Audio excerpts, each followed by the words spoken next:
네, 들으신 것처럼 송인배 청와대 제1부속비서관이 드루킹 김동원 씨와 대선 전에 만난 것으로 확인되면서 이 댓글 조작 의혹을 두고 논란이 다시 커지고 있습니다.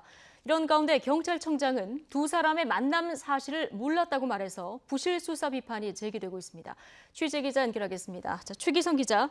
네, 사회부입니다. 네, 이철성 경찰청장이 오늘 기자들하고 만난 상황에서 이 얘기가 나온 겁니까?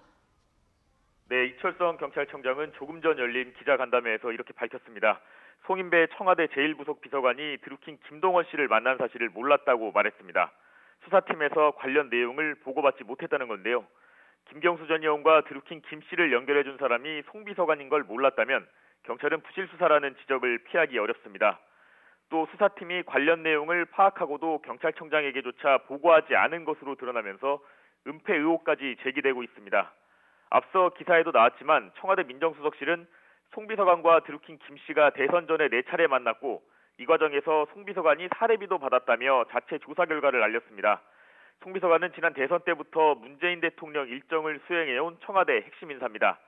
지난 2016년 총선에서 경남 양산에 출마했던 송 비서관은 자신의 선거를 도와준 자원봉사자가 이른바 경공모 회원이었던 인연으로 드루킹을 알게 된 것으로 확인됐습니다. 첫 만남은 국회 김경수 전 의원 사무실에서 이뤄졌고 김 전 의원도 드루킹을 이때 처음 만났습니다.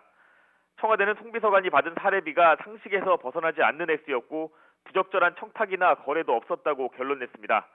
하지만 송 비서관이 드루킹 댓글 조작 작업을 모르면서 4차례나 만났고 돈을 받았지만 청탁은 없었다는 주장에 대해서는 조사가 더 필요할 것으로 보입니다.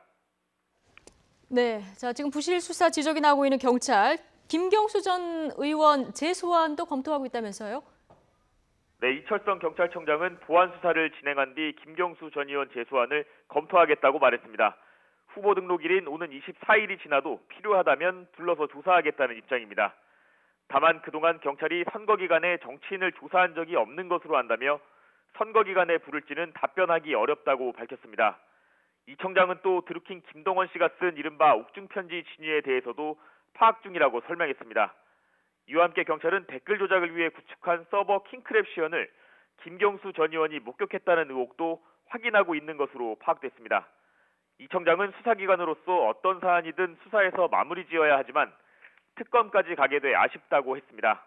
또 특검에서 실체적 진실이 밝혀질 것이라며 특검 전까지 관련 수사를 계속 진행하겠다고 덧붙였습니다.